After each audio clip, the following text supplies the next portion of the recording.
Morning, morning, good morning, morning.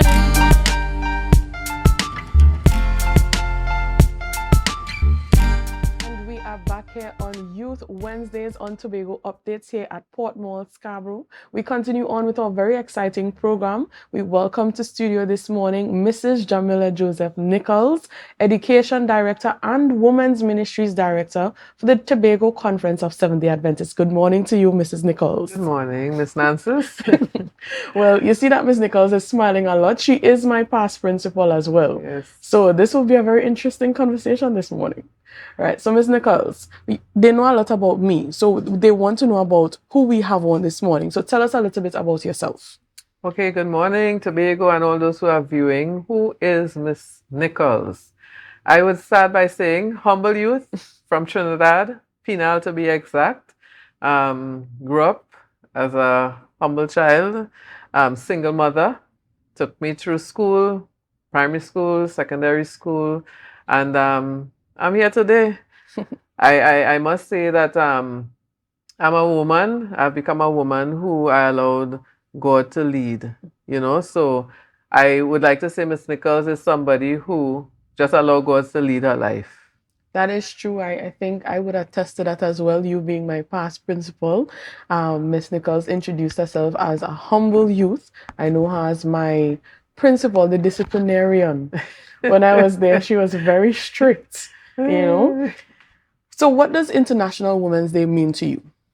Well, I know definitely the purpose for International Women's Day is to give women a voice. That's where it really started.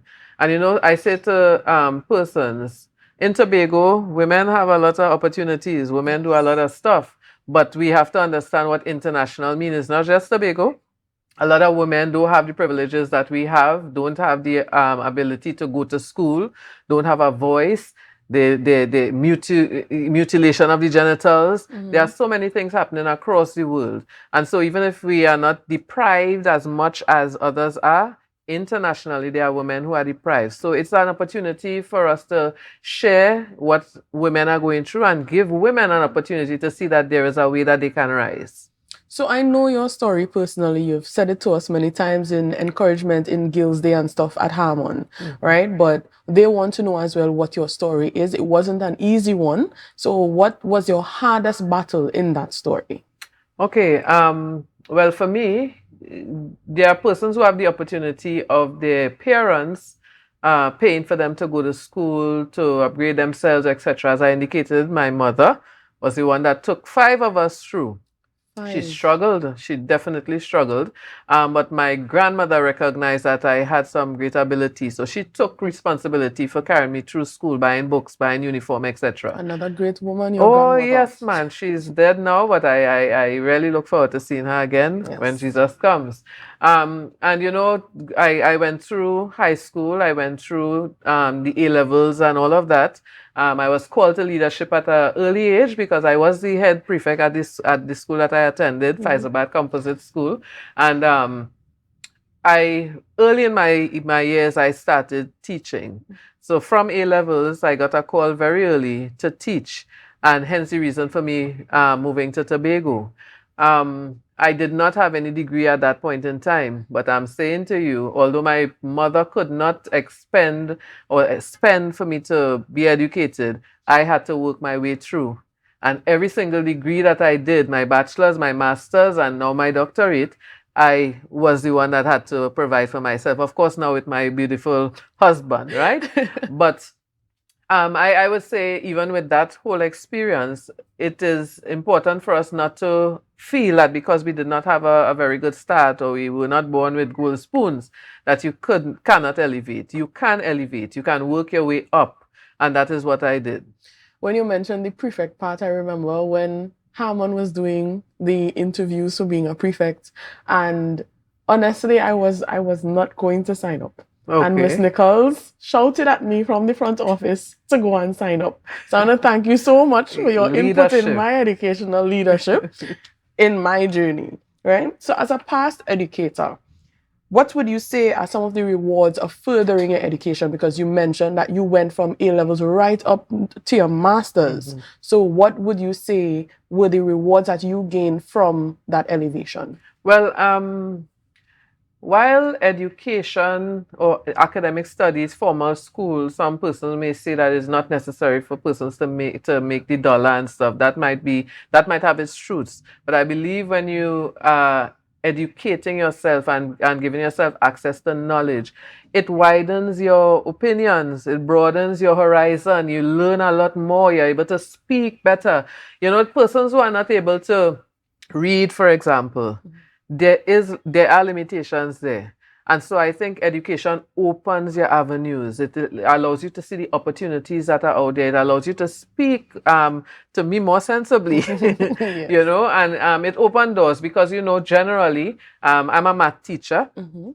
I did both math and English, but some persons wonder why they are calling for math to get a job. Mhm. But it helps your analytical skills. It is It hard to be on develops a it, job critical. without maths That is what I'm saying. and So English. that's what our society is. So Yes. education and ensuring that you kind of put it under your belt is important. I want to just put a plug here for the youth who are presently in school. Please don't allow your years to go down the drain without ensuring that you take the time now. You'll have a lot of years like us to do whatever you want after that. But get it in, because this is what the society is calling for. And if you really want to have a good transition through life, make your education priority. And Miss Nichols is coming from a place of an educator, because before even being principal, you were a teacher at Harmon, a math teacher, and I want to put in an excellent math teacher at that, Yeah. right? Because I've heard about her. When I got to Harmon, it was, who is your teacher, Miss Nichols? Then you have a good teacher, right? So I want to put that in there. Miss Nichols speaks from the perspective of an educator as well. So what is your advice to young women today who might find themselves at a stumbling block? You're going through and all of a sudden you don't have the funds, or something holds you back from elevating. What is your advice to them? I would say do not rush life. I believe everything happens in its time. I believe God allows things to happen in a certain way.